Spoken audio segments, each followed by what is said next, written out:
नैना जी हमारी गंदी चुलबुली बातों वाले पॉडकास्ट में, जिसमें हमारे दर्शकों को मिलता है भरपूर मनोरंजन।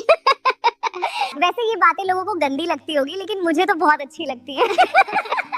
इन्हें सुन के पूरा मूड फ्रेश हो जाता है। सही कहा आपने निशा जी, ये बातें करते तो सब हैं, लेकिन खुलकर एक्सेप्ट कोई नहीं करता। भले ही मन ही मन अच्छी लगती हो तो भी तो अच्छी तो सभी को लगती है। अगर किसी को अच्छी नहीं लगती, समझ जाना इसका मतलब कुछ ना कुछ हार्मोनल लोचा है। हार्मोन्स का ही तो खेल है, नहीं तो ये दुनिया ही नहीं चले। हाँ। अगर ये सब चीज बंद हो जाए तो हमारे यहाँ लोग खुल के बात नहीं करते। वैसे आज आप बहुत सुंदर लग रही हैं, ब्लैक ड्रेस बहुत मस्त लग रही है। रास्ते में सारे लड़के दीवाने हो गए होंगे आपको देख के। तो मुझे देख देख के मेरी कॉलोनी के सभी जेंट्स ने अपने हाथों का इस्तेमाल चालू कर दिया है।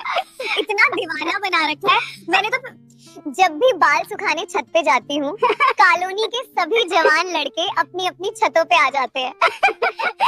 वैसे नैना जी, यहाँ जितनी भी लड़कियाँ आती हैं, वे अपनी पहली मुलाकात की कहानी जरूर बताती हैं।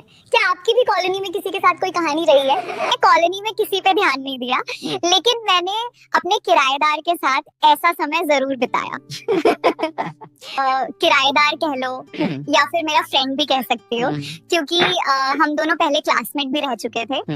और उसकी मेरे शहर में ही जॉब लगी थी, इसलिए मेरे अंकल ने ही हमारे ये रूम दिलवाया था। सबसे बड़ी बात तो ये थी कि 2 साल पहले मैंने उसका प्रपोजल भी ठुकराया था, लेकिन तब मैं इस काबिल नहीं थी कि ऐसे किसी रिलेशन में आने की सोच पाऊं। और तब का समय भी थोड़ा अलग था, आज का थोड़ा अलग है। उसका नाम नयन था। उसको दोबारा से अपने सामने देख के मैं तो बहुत सरप्राइज थी, क्योंकि मुझे अंदाजा भी नहीं था आगे जाके यूं मुलाकात हो सकती है। भी मुझसे नॉर्मली एक अनजान की तरह ही बोलता था आने के बाद, क्योंकि फिर घर वालों को शक हो जाता है। एक दिन वो शाम को छत पर टहल रहा था और मैं भी कपड़े सुखाने गई थी। तब मेरा और उसका सामना पहली बार अकेले में हुआ। हमारी इसी दौरान वापस से थोड़ा हाय हेलो हुई। उसके बोलने से बिल्कुल भी नहीं लग रहा था कि वो मुझसे नाराज है। तो फिर मैंने बातों ही बातों में उससे पूछ ही लिया कि यार, मैंने तुमको मना किया था उस समय, उसकी वजह से तुम गुस्सा तो नहीं हो ना मुझसे? फिर वो बोला कि हर इंसान की अपनी अपनी चॉइस होती है, वो तुम्हारी चॉइस थी मुझे ना अपनाने की, इसमें मैं कोई जबरदस्ती तो नहीं कर सकता ना। फिर हम करीब आधे घंटे तक छत पे बातें करते रहे और मैंने बातों ही बातों का पता लगा लिया कि वो मेरी खातिर ही यहाँ पे रहने आया है।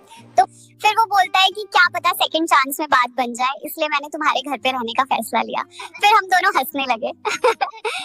लेकिन अब की बार मुझे उस पर बिल्कुल भी गुस्सा नहीं आया, बल्कि मैं तो खुश थी कि मेरी उससे दोबारा मुलाकात हुई। और फिर कुछ दिन यूं ही बीते, हम बीच बीच में हंसी मजाक भी किया करते, मैसेज में चैटिंग भी करते। और अब वो बहुत हैंडसम भी हो चुका था।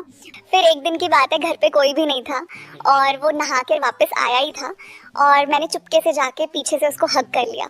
पहले तो वो अचानक से घबरा गया, फिर वो मुझसे पूछता है क्या हुआ तुमको यूं अचानक से, मुझे तो डरा ही दिया। फिर मेरी आंखों में थोड़े थोड़े आंसू भी थे और मैं बोली यार मुझे माफ कर दो, मैंने तुम्हारा इतना दिल दुखाया और तुम आज तक मुझसे प्यार करते हो। फिर वो मुझे हग करते हुए बोलता है पागल, इतनी सी बात के लिए तुम आंसू बहा रही हो, ये सब तो होता रहता है। फिर उसने मुझे माथे पे किस किया। फिर उसका टाइट क्रीम रोल मुझे महसूस हो रहा था, तब मुझे पता चल चुका था अब मैच शुरू होने वाला है। फिर उसने मुझे गोद में उठा लिया और मेरे होठों पर प्यार से किस करने लगा। पूरे 1 घंटे तक उसने अपनी कुल्फी मेरे केक में डाली है कि पूरा केक ही तहस नहस हो गया। उस दिन के बाद से हमारी दुनिया केवल चाहत में बदलने लगी थी। हमें जब मौका मिलता तब केक में कुल्फी डलवा लेती। गजब यार, क्या मस्त किस्सा सुना दिया। आज का तो दिन बन गया मेरा।